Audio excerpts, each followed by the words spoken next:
I am far more fearful of the consequences rather than the pandemic itself. It's a real virus. It really does kill people. I actually have a relative who has been self-quarantined for 7 days now, who has been diagnosed with the virus. But at the same time, the economic implications, the psychological implications, are going to be far more permanent as a bruise after this pandemic has gone. One of the things that I see that is increasingly troublesome is the strides being taken by the technocracy to monitor, track, and spy on its citizens. In China, everyone is required to download the Alibaba app, which is owned by the state. That app can track you, if it sees that you are not going to work or the pharmacy, grocery store, somewhere that you have to go, it contacts the authorities. Similar to that, the governor of Tennessee issued a stay-at-home recommendation in early March. It was a recommendation, not an order. He saw by using trackers on people's phones that for the first few days more people stayed in. But after those few days, people went back out. And because of that, he signed an executive order that non-essential businesses be closed after 8 p.m. He was using that to track the citizens. Where am I going with this?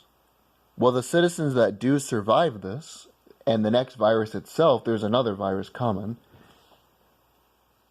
It was engineered, it was created in a lab, it's coming back, folks. I hope you know that. In some form or another. But those of us that do survive are going to be compacted into these tiny, small cities that is completely run by the technocracy. Google, Facebook, and Twitter want to create cities where it is completely operated based upon their data and computer systems. If you enter in the city, you have to have the okay from the technology. It tracks your every move, it tracks your every thought, it tracks you while you're sleeping. It's like Santa Claus. He sees you when you're sleeping. He knows when you're awake. He knows if you've been bad or good. So be good for goodness sake, right?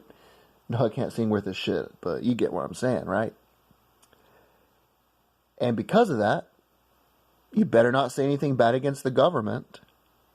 You better not speak out against the state. And similar to Rockefeller, who wanted to control oil, Carnegie, who controlled steel, JP Morgan, who financed most of it and ended up buying U.S. Steel from Carnegie, they want to use their elite families to control the population and the resources. Now technology is king. And here's an article, if you don't believe me. It says, Google plans to build smart city in Canada. It's right here.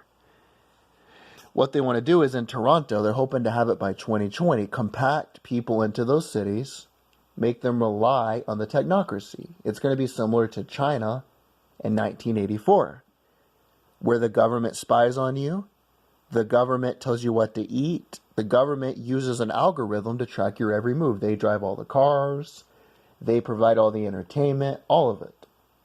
And that is the end game. As far as personal freedom is concerned, they can tell you to stay in your homes, to stay in these areas. If they can tell you to stay in your home and you're willing to do it for a long time, they can order you not to work, not to do this. Then in the future, they can order you to do anything. This is a beta test being done.